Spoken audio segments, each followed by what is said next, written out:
अच्छा देखो, तो हम लोगों ने क्या किया था, इलेक्ट्रोलाइसिस मोल्टेन NaCl और एक्वस NaCl। तो अगर इलेक्ट्रोलाइट होगा मोल्टेन NaCl तो कैथोड में क्या मिला था, सोडियम सॉलिड जो डिपॉजिट हुआ था, और एनोड में क्या मिला था, क्लोरीन गैस। एक्वस NaCl लिया था तो क्या मिला था, कैथोड में मिला था हाइड्रोजन गैस और एनोड में क्या मिला था, क्लोरीन गैस। ये दोनों डिटेल में समझाए थे हम, लेकिन एग्जाम में यही दोनों आएगा ऐसा कोई बात नहीं है। अगर एग्जाम में आ जाएगा एक्वस हाइड्रोक्लोरिक एसिड तो क्या करेगा, एक्वस नाइट्रिक एसिड आएगा तो क्या करेगा, एक्वस सल्फ्यूरिक एसिड करेगा तो क्या करेगा। कॉन्सेप्ट वही है, सेम है, पुराना कॉन्सेप्ट ही है। ये भी तो इलेक्ट्रोलाइट है, ब्रेक होके क्या देगा H+Cl-, ये क्या देगा H+NO3-, मतलब सब ब्रेक होके आयन देता है, और आयन तो होना है, इलेक्ट्रोलाइट बोला है इसलिए। तो बताओ HCl अगर इलेक्ट्रोलाइज करेंगे तो क्या होगा, एक्वस मतलब पानी क्या है, कंसीडरेबल, पानी को भी लेना है। तो बताओ HCl ब्रेक होके क्या देगा, H++Cl-, और पानी ब्रेक होके क्या देगा, H++OH-, मतलब दोनों में कैटायन क्या है, सेम। तो ये माइग्रेट करे या ये माइग्रेट करे, क्या आएगा, हाइड्रोजन गैस ही आएगा।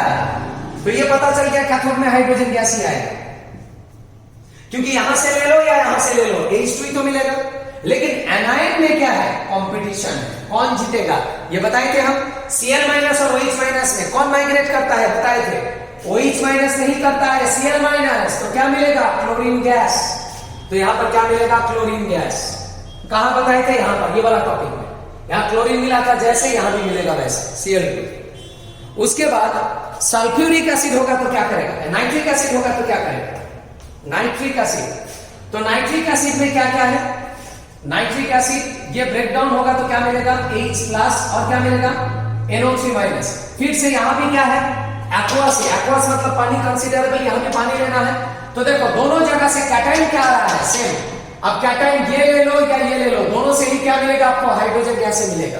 लेकिन एनायन में कंपटीशन होगा, बताओ ये दोनों में आप क्या माइग्रेट करेंगे, यहां पर लेकिन प्रॉब्लम है, अलग चीज है। यहां पर NO3- और OH- में कौन जीतेगा, माइग्रेटिंग टेंडेंसी किसका ज्यादा है, NO3- क्या है, स्टेबल, OH- क्या है, इसके कंपैरिजन में अनस्टेबल। Cl- और OH- में OH- क्या हुआ था, स्टेबल, और Cl- क्या हुआ था, अनस्टेबल। ये दोनों का अलग कंपैरिजन था, अलग फैक्टर। वहां पर OH- स्टेबल था, लेकिन इसके रेस्पेक्ट में OH- क्या है, अनस्टेबल है, उल्टा है। उसका कारण क्या है, देखो ये OH- का स्ट्रक्चर और ये है NO3- का स्ट्रक्चर।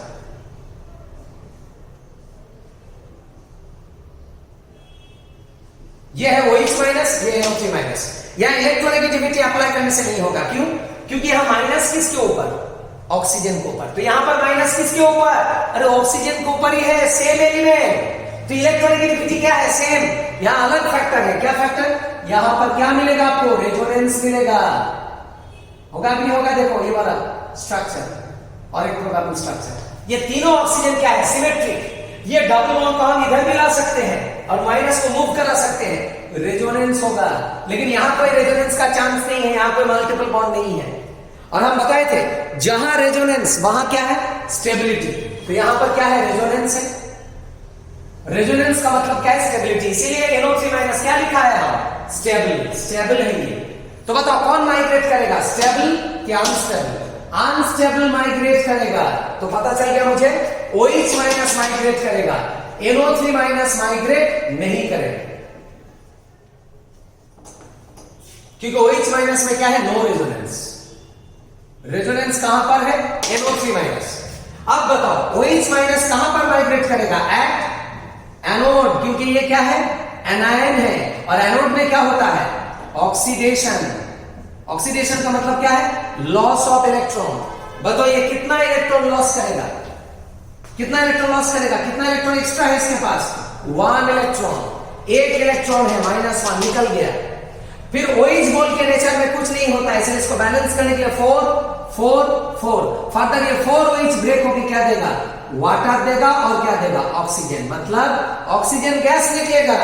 वाटर तो कॉमन है, यूनिवर्सल, इसको पकड़ना नहीं है, इसको पकड़ना है, O2।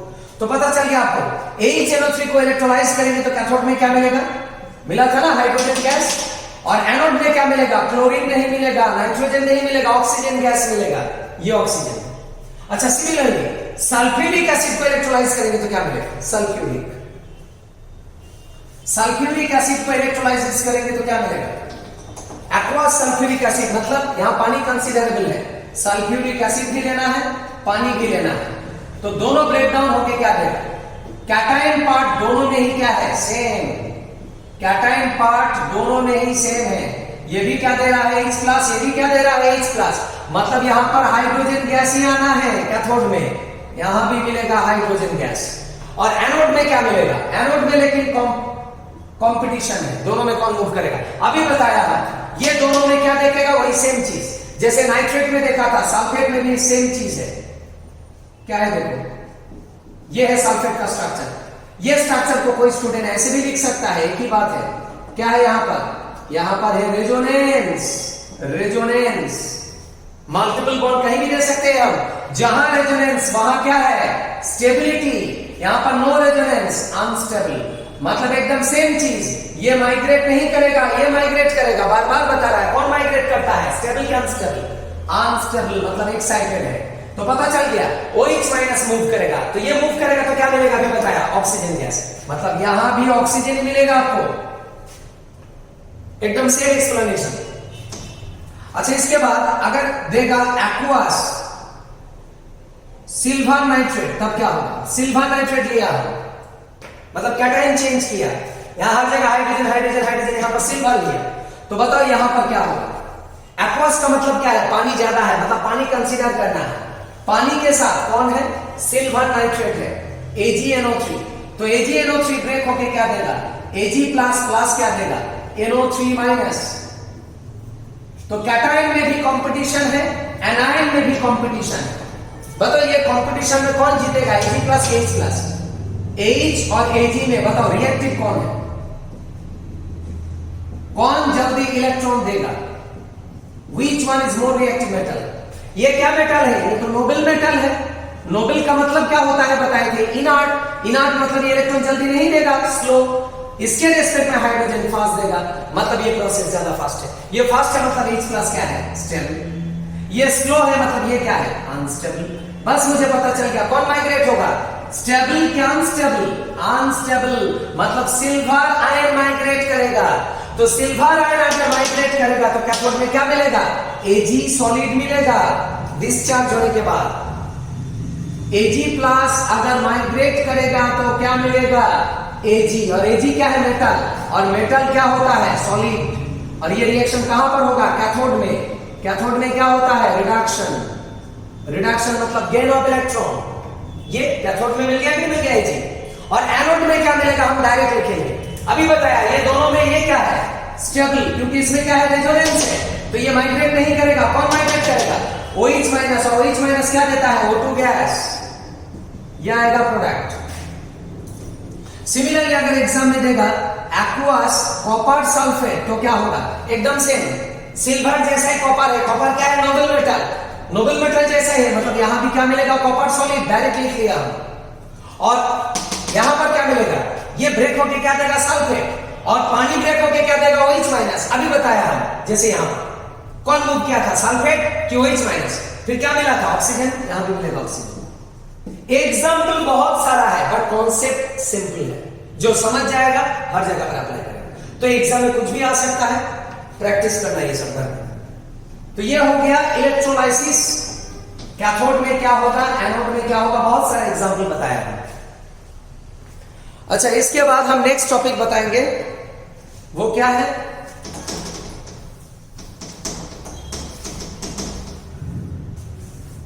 रेजिस्टेंस के बारे में। What is resistance? Resistance denoted by capital R। अच्छा, ये फिजिक्स नहीं है, कॉन्सेप्ट तो वही रहेगा। फिजिक्स में क्या देखते हैं? Resistance of a body, but यहां पर क्या देखेंगे? Resistance of A solution. ये केमिस्ट्री है, ये फिजिक्स नहीं है। सॉल्यूशन मतलब किस टाइप का सॉल्यूशन? पानी में क्या होना पड़ेगा? इलेक्ट्रोलाइट, आयंस, तभी तो होगा ना इलेक्ट्रिसिटी, तभी तो आएगा कंडक्टिविटी, और तभी तो आएगा ना रेजिस्टेंस। जो भी है सॉल्यूशन का देखेंगे, इलेक्ट्रोलाइटिक सॉल्यूशन, उसका रेजिस्टेंस, और वही सेम लॉ अप्लाई करेंगे जो फिजिक्स में था, ओहम्स लॉ। क्या था ओहम्स लॉ?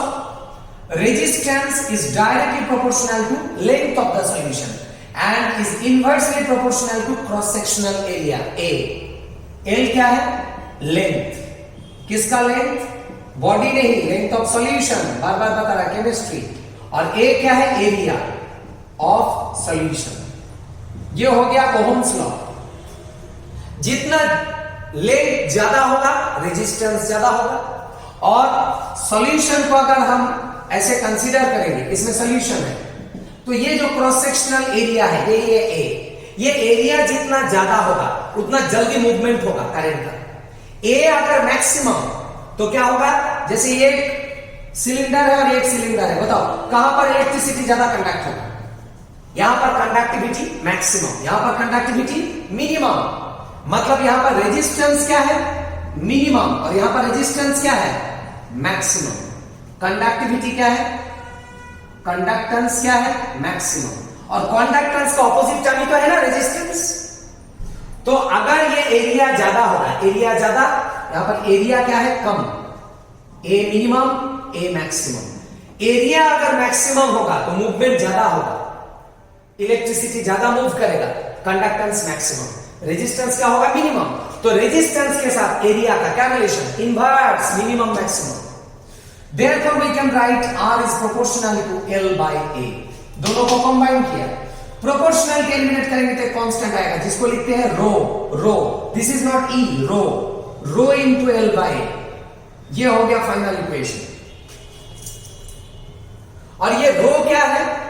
रो को अगर डिफाइन करेंगे, when A equal to 1 centimetre length और एरिया क्या है? 1 सेंटीमीटर स्क्वायर। अगर ये दोनों को 1 1 पुट करेंगे तो क्या हो जाएगा? R इक्वल टू रो। होगा कि नहीं होगा? देखो तो यहां से इसको 1 किया, इसको 1 किया, तो ये वैनिश हो गया, क्या बचेगा? ये दोनों। तो यहां से क्या होगा? रो का डेफिनेशन, रो का डेफिनेशन होगा, रो क्या है? It is equal to resistance. Rho किसके साथ इक्वल? रो किसके साथ equal? Resistance.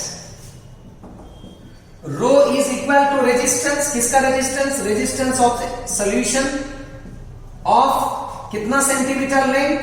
Of 1 centimetre length and of 1 centimetre square area. मतलब समझ में आएगा? लेंथ होगा 1 सेंटीमीटर, एरिया 1 सेंटीमीटर स्क्वायर, तो रो क्या हो जाएगा? Equal to resistance. और इस रो को क्या बोलते हैं? रो को बोलते हैं स्पेसिफिक रेजिस्टेंस। इसका भी एक लॉजिक है, क्यों इसको बोलते हैं स्पेसिफिक रेजिस्टेंस? बताओ। यहां पर rho is equal to what? Rho is equal to resistance at any condition. क्या? Specific condition. ये कंडीशन क्या है? स्पेसिफिक। जो मर्जी वो वैल्यू पुट करने से नहीं होगा, ये 2 करने से नहीं होगा, ये 3 करने से नहीं होगा, दोनों को ही सेम करना है। एट ए स्पेसिफिक वैल्यू रो क्या हो जाता है? रेजिस्टेंस। इसीलिए रो को क्या बोलते हैं? Specific resistance. और क्या बोलते हैं? रेजिस्टिविटी। स्पेसिफिक रेजिस्टेंस और रेजिस्टिविटी, ये एक्सप्रेशन को याद रखना इंपॉर्टेंट है। बस ये हो गया रेजिस्टेंस ऑफ ए सॉल्यूशन। अब हम जाएंगे कंडक्टेंस में। Conductance, conductance denoted by capital G। तो कंडक्टेंस क्या है? इसको समझना बहुत आसान है। जो रेजिस्टेंस जानता है वो कंडक्टेंस समझेगा। कंडक्टेंस क्या है? Reciprocal of resistance. Reciprocal of resistance. Resistance ज्यादा होगा तो कंडक्टेंस कम होगा। अब बताओ रेजिस्टेंस का वैल्यू क्या है? R का वैल्यू क्या है? ऑलरेडी निकाल के रखा है इधर। R क्या है? Rho into L by A. Rho into L by A, ये हो गया मेरा G का वैल्यू। G मतलब कंडक्टेंस, तो ये वैल्यू क्या हो जाएगा? 1 by rho into A by L. ये हो गया G। समझ में आ गया ये? तो G इक्वल टू क्या होगा? G मतलब बार बार बता रहा है कंडक्टेंस। कंडक्टेंस, कंडक्टेंस क्या हो गया? 1 बाय रो। अच्छा रो क्या था? स्पेसिफिक रेजिस्टेंस, तो 1 बाय रो क्या होगा? स्पेसिफिक कंडक्टेंस ऑपोजिट, इसी को लिखते हैं कप्पा। दिस इज नॉट के, this is called kappa, KAPPA, kappa. जैसे अल्फा, बीटा, गामा, ईटा, थीटा, फाई, वैसे है कप्पा, एक सिंबल है। तो कप्पा क्या है यहां पर? कप्पा क्या है? 1/ρ, और इसको क्या बोलते हैं? Specific conductance. रो क्या था?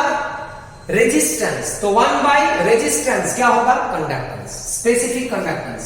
और रो को क्या लिखा था? रेजिस्टिविटी, तो 1/ρ क्या होगा? कंडक्टिविटी।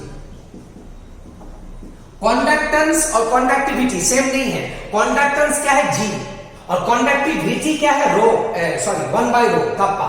कप्पा क्या है? कंडक्टिविटी, और G क्या है? कंडक्टेंस। कंडक्टिविटी क्या है? Specific conductance, conductance at a specific condition. तो ये हो गया कप्पा, तो कप्पा इनटू क्या मिल गया? A/L, ये हो गया G का एक्सप्रेशन। G क्या मिल गया? Kappa into A/L। यहां से कप्पा का यूनिट भी निकाल सकते हैं हम, यूनिट ऑफ कप्पा क्या मिला आपको? G equal to kappa into A/L। Therefore kappa क्या होगा? G इंटू L/A, ये A/L को इधर लेके आ गया। फर्दर G क्या है? 1/R, कंडक्टेंस क्या है? 1/रेजिस्टेंस, ये हो गया कप्पा। बस अब यूनिट पुट करो। रेजिस्टेंस का यूनिट क्या होता है? ओहम, ये तो पता ही है, फिजिक्स में पढ़ा है आप लोग। और लेंथ का यूनिट क्या है? सेंटीमीटर। एरिया का यूनिट क्या है? Centimetre square. तो कप्पा क्या हो जाएगा?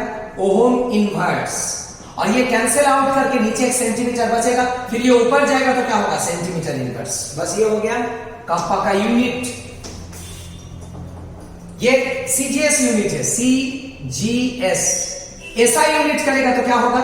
ओहम तो ओहम ही रहेगा, ये तो फिक्स्ड है। सीधे सेंटीमीटर की जगह पर क्या कर देगा? मीटर। ये है SI यूनिट। ये हो गया कप्पा का यूनिट। अच्छा, और एक चीज बता देंगे, ये जो कप्पा का यूनिट है, ओहम इनवर्स, सेंटीमीटर इनवर्स। कोई कोई बुक्स में इसको ऐसे भी लिखता है, मो सेंटीमीटर इनवर्स। तो समझ लेना आप, मो क्या है? मो मतलब OHM का इनवर्स, मतलब AHO, मो। नहीं तो कंफ्यूज हो जाओगे क्वेश्चन में। मो देने से समझ लेना ओहम इनवर्स। अच्छा, इसका और एक डेजिग्नेशन था फिजिक्स में, ये भी तो है ना ओहम का designation, ohm inverse, centimetre inverse, ऐसे भी लिख सकते हैं आप। और एक चीज, केमिस्ट्री में NCERT में ये ओहम इनवर्स को ऐसे लिखा है, S, ऐसे भी लिख सकते हैं आप। ये सब क्या है? All are same. ये S क्या है? ये आया है साइमन से, आया है। साइमन एक साइंटिस्ट का नाम है, जो ohm inverse stands for S। जो भी है, ये हो गया कप्पा का यूनिट। अब इसके बाद देखो क्या है, कप्पा का डेफिनेशन अगर देखेंगे, डेफिनेशन ऑफ कप्पा, वही सेम टाइप का डेफिनेशन दे सकते हैं आप। G इक्वल टू क्या था? कप्पा इंटू क्या था? A/L, ये था ना एक्सप्रेशन। तो बताओ यहां पर G के साथ कप्पा कब होगा इक्वल? व्हेन लेंथ क्या होगा? 1 सेंटीमीटर, एरिया क्या होगा? 1 सेंटीमीटर स्क्वायर, मतलब कप्पा इक्वल टू क्या होगा? कंडक्टेंस। G क्या है? कंडक्टेंस। कप्पा क्या है? Equal to conductance at any condition, at specific condition, at specific condition. इसीलिए कप्पा को क्या बोलते हैं? स्पेसिफिक कंडक्टेंस, क्योंकि स्पेसिफिक कंडीशन में ये G होता है। That's why kappa is called specific conductance. बस ये हो गया स्पेसिफिक कंडक्टेंस, कप्पा का डेफिनेशन मैथमेटिकली। अच्छा, इसके बाद नेक्स्ट आता है type of conductance. Type of conductance. Conductance G का दो टाइप होता है। G क्या है? Kappa into A/L। इसका दो टाइप होता है कंडक्टेंस का, दो टाइप होता है। फर्स्ट टाइप क्या है? Molar conductance, molar conductance. और सेकेंड टाइप क्या है? Equivalent conductance. Molar conductance, equivalent conductance. तो ये क्या है? कंडक्टेंस। इसका ये स्पेसिफिक टाइप है, स्पेसिफिक टाइप। यहां कंडक्टिविटी वर्ड भी लगा सकते हैं आप। This is not conductivity, this is conductance, general term. ये स्पेसिफिक हो गया, मोलर। इसीलिए यहां पर कंडक्टिविटी भी लगा सकते हैं। कोई कोई बुक्स में इसको ऐसे भी लिखता है मोलर कंडक्टिविटी, इसको लिखते हैं equivalent conductivity, both are same, conductance और कंडक्टिविटी। लेकिन यहां पर कंडक्टिविटी नहीं लिख पाएगा, ये जनरल है, जनरल जी। अब देखो ये दोनों स्पेसिफिक हो गया, लेकिन इसलिए यहां पर डेजिग्नेशन चेंज होगा, लैम्डा आएगा, इसको बोलते हैं लैम्डा एम और इसको बोलते हैं lambda E Q. This is capital lambda, not small lambda. Small lambda ये है डेजिग्नेशन स्मॉल, और ये क्या है कैपिटल लैम्डा, लैम्डा। तो देखो ये जनरल है इसलिए जी, जैसे ये स्पेसिफिक हो गया लैम्डा आ गया, लैम्डा आ गया। और बार बार बता रहा है किसका कंडक्टेंस देख रहा है आप, ये केमिस्ट्री है, बॉडी की सॉल्यूशन, सॉल्यूशन। और सॉल्यूशन का मतलब क्या है, उसमें सॉल्वेंट होगा पानी और उसमें इलेक्ट्रोलाइट होगा सॉल्यूट। और जब सॉल्वेंट में सॉल्यूट डालता है तो क्या आता है कंसंट्रेशन, और कंसंट्रेशन का बहुत सारा यूनिट है। अगर यूनिट होगा मोलारिटी, सॉल्यूशन का कंसंट्रेशन अगर मोलारिटी होगा तो उस कंडक्टेंस को बोलेंगे मोलार कंडक्टेंस। और अगर सॉल्यूशन का कंसंट्रेशन नॉर्मेलिटी में होगा तो उसको बोलेंगे equivalent conductance.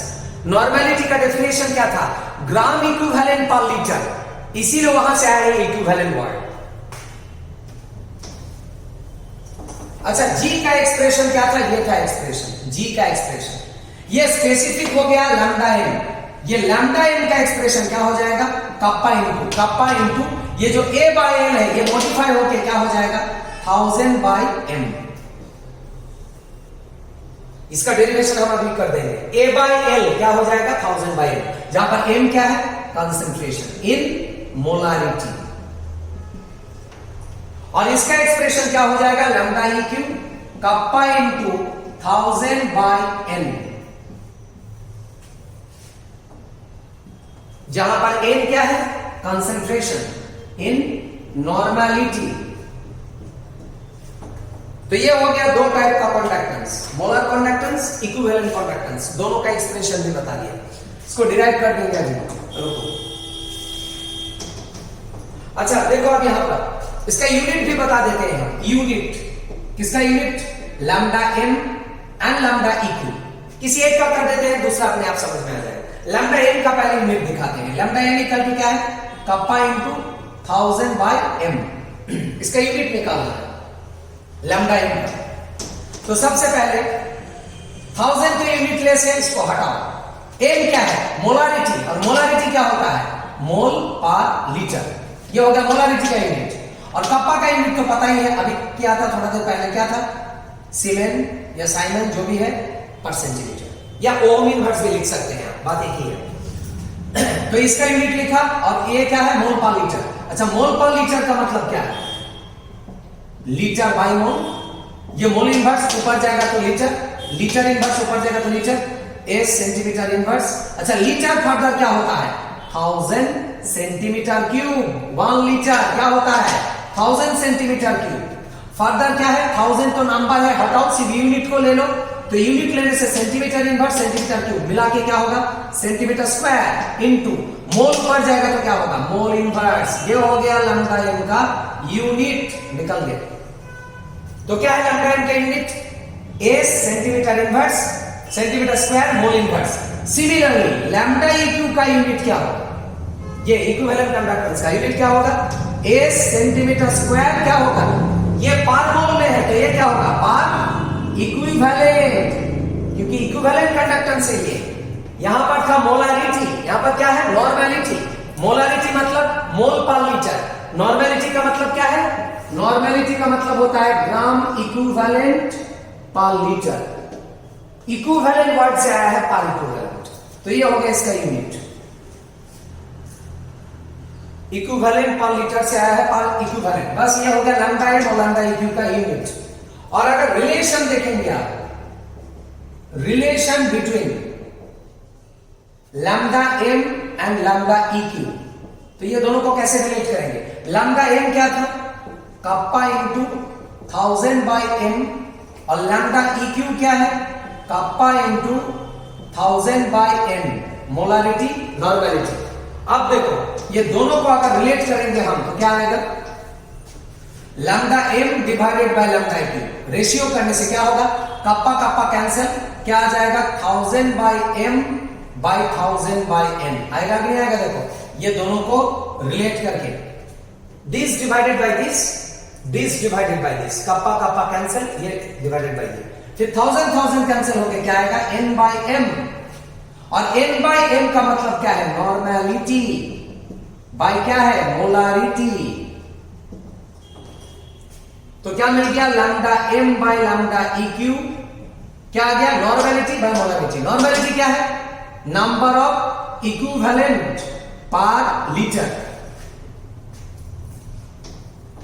Number of equivalent या ग्राम इक्विवेलेंट जो भी लिखो पर लीटर ऑफ सॉल्यूशन, और मोलारिटी क्या है, नंबर ऑफ मोल पर litre of solution, number of gram equivalent पर लीटर, नंबर ऑफ मोल पर लीटर। तो जो भी है इक्विवेलेंट पर लीटर, मोल पर लीटर, फिर पर लीटर क्या होगा, कैंसिल, फिर क्या आ जाएगा, यहां से आ जाएगा lambda m by lambda eq is equal to number of equivalent by number of mole, number of equivalent by number of mole आ जाएगा। अब बताओ नंबर ऑफ मोल क्या होता है, नंबर ऑफ मोल क्या होता है, जिसको n से डेजिग्नेट करते हैं, मास बाय मोलर मास। ये तो फर्स्ट चैप्टर में बताया था, मास बाय मोलर मास। तो अगर ये मास बाय मोलर मास है तो नंबर ऑफ इक्विवेलेंट क्या होगा, नंबर ऑफ इक्विवेलेंट क्या होगा, मास बाय इक्विवेलेंट मास होगा, मास बाय इक्विवेलेंट मास। तो आपको मिल गया नंबर ऑफ इक्विवेलेंट और नंबर ऑफ मोल। तो नंबर ऑफ इक्विवेलेंट क्या मिला, W by E divided by, number of mole क्या मिला, W बाय M, फिर W क्या हो जाएगा, कैंसिल, फिर ये क्या आ जाएगा, M बाय E। ये हो गया relation lambda m by lambda E। बहुत इंपॉर्टेंट है। क्यों इंपॉर्टेंट है, एग्जाम में अगर लैम्डा m दे देगा तो लैम्डा E में कन्वर्ट कर पाएंगे, अगर ये दोनों आप जानते हैं। और ये देगा नहीं, ये निकाल सकते हैं। m क्या है यहां पर, मोलर मास, और E क्या है, equivalent mass, molar mass, equivalent mass. तो ये हो गया लैम्डा m और लैम्डा E का रिलेशन। अब ये जो लैम्डा m और लैम्डा E का वैल्यू बताया उसको हम डिराइव करके बताया। देखो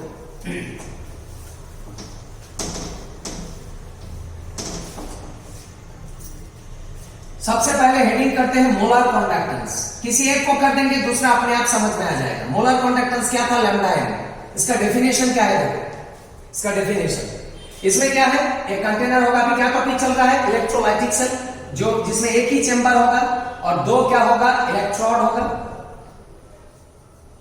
एक चेंबर में दो इलेक्ट्रोड, तो ये हो गया मेरा इलेक्ट्रोड, पैरेलल प्लेट, दोनों पैरेलल प्लेट इलेक्ट्रोड बैटरी के साथ कनेक्टेड है। तो मोलर कंडक्टेंस कब आएगा, जब ये सॉल्यूशन में क्या होगा, एक इलेक्ट्रोलाइट लेगा। इलेक्ट्रोलाइट तो होना ही है, जिसमें आयंस होता है, कैटायन है, और कितना मोल लेगा, 1 मोल लेना है, 1 मोल, और इसको 1 ग्राम मोल भी लिख सकते हैं आप, दोनों सेम है, सिनोनिमस, 1 मोल और 1 ग्राम मोल। और अगर इक्विवेलेंट कंडक्टेंस होता तो यहां पर क्या लेते हैं आप, ग्राम मोल की ग्राम इक्विवेलेंट, ग्राम इक्विवेलेंट जो भी है ग्राम मोल लेना है, क्योंकि यहां मोलर कंडक्टेंस देखना है। और इलेक्ट्रोलाइट 1 ग्राम मोल लेके फिर ये जो प्लेट है, ये दोनों प्लेट के बीच में जो सेपरेशन होगा वो कितना रखना है, 1 सेंटीमीटर। ये पैरेलल प्लेट के बीच में 1 सेंटीमीटर गैप रखना है और 1 ग्राम मोल इलेक्ट्रोलाइट लेना है। फिर ये जो सॉल्यूशन का कंडक्टिविटी होगा या कंडक्टेंस होगा, उस कंडक्टेंस को क्या बोलेंगे, कंडक्टेंस ऑफ सॉल्यूशन को क्या बोलेंगे, मोलर कंडक्टेंस बोलेंगे, लैम्डा m। तो इसको लिख सकते हैं, it is the conductance, it is the conductance of A solution, it is the conductance of A solution containing कितना ग्राम मोल, containing 1 ग्राम मोल। अभी बताया कितना ग्राम मोल इलेक्ट्रोलाइट लेना है, 1 ग्राम मोल इलेक्ट्रोलाइट लेना है। 1 gram mole electrolyte such that the entire solution is placed between two parallel plate electrodes. ये solution को कहां प्लेस किया है? दो पैरेलल प्लेट इलेक्ट्रोड के बीच में डाला है ना सॉल्यूशन को, और वो कितना सेंटीमीटर अपार्ट है? 1 सेंटीमीटर अपार्ट। 1 सेंटीमीटर अपार्ट होना पड़ेगा। बस उस सॉल्यूशन का कंडक्टेंस को क्या बोलेंगे? Molar conductance. ये जैसे आपको समझ में आ गया, इसके बाद आपको समझ में आ जाएगा इक्विवेलेंट कंडक्टेंस। सेम ही है, सिर्फ एक जगह पर चेंजिंग करना है। इक्विवेलेंट कंडक्टेंस अगर होगा, एकदम सेम फिगर होगा, 1 सेंटीमीटर अपार्ट होगा, सिर्फ ये 1 ग्राम मोल की जगह पर क्या लगा देना? 1 ग्राम इक्विवेलेंट लगा देना है। ग्राम मोल की जगह पर 1 ग्राम इक्विवेलेंट। फिर डेफिनेशन भी सेम जाएगा, सिर्फ ये 1 ग्राम मोल को हटा के क्या लिख देंगे? 1 ग्राम इक्विवेलेंट। बस हो गया, इक्विवेलेंट कंडक्टेंस का डेफिनेशन हो गया।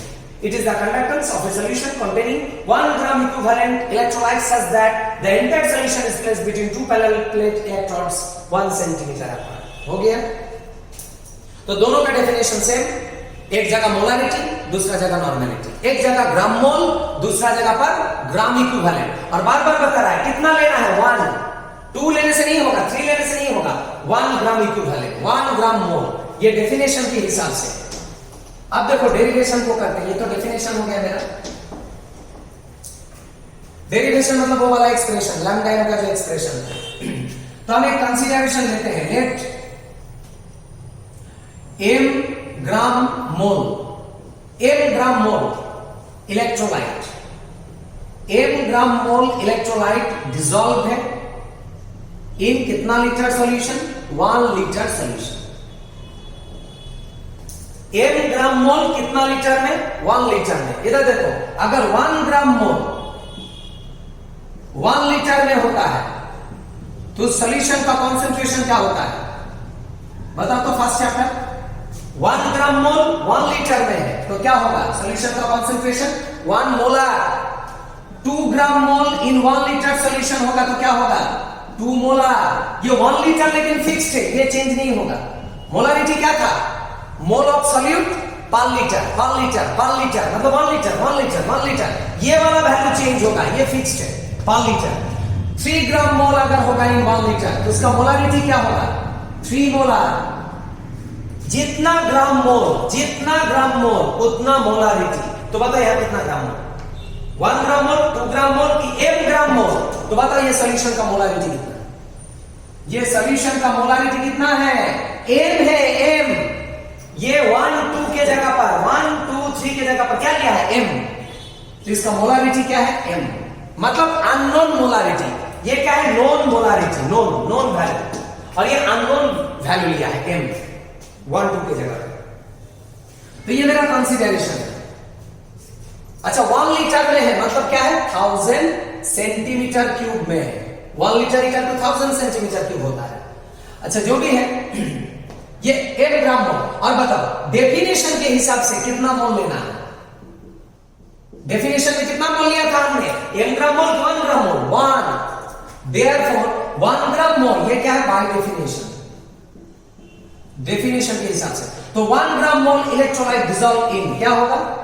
नीचे आएगा m और ऊपर क्या जाएगा? 1 इंटू क्या आएगा? 1000 इतना सेंटीमीटर क्यूब। ये आ जाएगा m आएगा नीचे, ऊपर जाएगा 1 इंटू 1000। ये 1 लीटर मतलब 1000 है कि नहीं है? ये आ जाएगा वैल्यू। तो ये निकल गया मेरा सेंटीमीटर क्यूब सॉल्यूशन। लीटर को सेंटीमीटर क्यूब किया तो ये क्या है? ग्राम मोल। और ये क्या है? ग्राम मोल की वॉल्यूम में कन्वर्ट किया। तो this is the volume of solution. Volume of solution containing कितना ग्राम मोल? कंटेनिंग 1 ग्राम मोल इलेक्ट्रोलाइट। कंटेनिंग 1 ग्राम मोल इलेक्ट्रोलाइट। और डेफिनेशन के हिसाब से कितना करना है? 1 ग्राम मोल ही करना है। तो ये मेरा निकल गया वॉल्यूम V। अब बताओ वॉल्यूम क्या होता है? वॉल्यूम होता है लेंथ क्यूब वॉल्यूम क्या होता है? Length Q. फर्दर इसको हम लिख सकते हैं length square into length. Further length square क्या है? Area into length. ये हो गया वॉल्यूम। अब मुझे बताओ वॉल्यूम का वैल्यू क्या है? उधर देखो 1000/m सेंटीमीटर क्यूब, ये वाला वैल्यू वॉल्यूम का वैल्यू। और एरिया नहीं पता है, लेकिन लेंथ पता है। लेंथ क्या है? सेपरेशन। कितना सेंटीमीटर अपार्ट? कितना सेंटीमीटर अपार्ट था पैरेलल प्लेट इलेक्ट्रॉन्स? 1 सेंटीमीटर। तो लेंथ के जगह पर लिखेंगे 1 सेंटीमीटर। फिर सेंटीमीटर क्यूब सेंटीमीटर कैंसिल होके क्या आ जाएगा? 1000/m centimetre square. बस ये हो गया मेरा एरिया का वैल्यू, निकल गया एरिया। अब बताओ कंडक्टेंस का एक्सप्रेशन क्या था? कंडक्टेंस G का एक्सप्रेशन क्या था? G is equal to kappa into A/L था कि नहीं था? ये that is G equal to क्या था? कप्पा इंटू A क्या है? एरिया। एरिया का वैल्यू निकाल के रखा है, कितना है? 1000/m। ये है मेरा एरिया का वैल्यू। और लेंथ का वैल्यू कितना है? बार बार बता रहा है 1 सेंटीमीटर। और ये G को हम अब क्या कर देंगे? लैम्डा m, क्योंकि ये स्पेसिफिक हो गया। जैसे ये वैल्यू पुट किया G क्या बन गया? Lambda m। तो लैम्डा m क्या हो गया? Kappa into 1000/m। बताओ प्रूव हुआ कि नहीं हुआ? प्रूव हो गया ये एक्सप्रेशन। और यहां पर ही हम बता देंगे इक्विवेलेंट कंडक्टेंस कैसे प्रूव करेंगे। दूसरा डेरिवेशन देखो, ये m के जगह पर क्या कर देना? n। और ये ग्राम मोल के जगह पर क्या हो जाएगा? ग्राम इक्विवेलेंट इन 1 लीटर। तब ये क्या हो जाएगा? नॉर्मेलिटी। और ये नॉर्मेलिटी क्या हो जाएगा? n हो जाएगा n। बाकी सब कुछ सेम रहेगा। और ये हो जाएगा इक्विवेलेंट, क्योंकि डेफिनेशन के हिसाब से कितना इक्विवेलेंट लेना है? 1 ग्राम इक्विवेलेंट। फिर ये आ जाएगा यहां पर n सेंटीमीटर क्यूब। ये हो जाएगा इक्विवेलेंट, ग्राम इक्विवेलेंट इलेक्ट्रोलाइट। ये वॉल्यूम होगा, बाकी सब सेम रहेगा, सब कुछ सेम। सिर्फ यहां पर n आ जाएगा, यहां पर n आ जाएगा। फिर यहां पर आएगा कंडक्टेंस। कंडक्टेंस के एक्सप्रेशन में यहां पर पुट कर देना EQ इक्विवेलेंट कंडक्टेंस। यहां पर हो जाएगा n नॉर्मेलिटी, यहां पर हो जाएगा n नॉर्मेलिटी। बस देखो सेम, सब कुछ सेम, सिर्फ मोल के जगह पर इक्विवेलेंट, बाकी सब सेम। तो ये हो गया derivation, molar conductance, equivalent conductance. बस यहां तक रखो।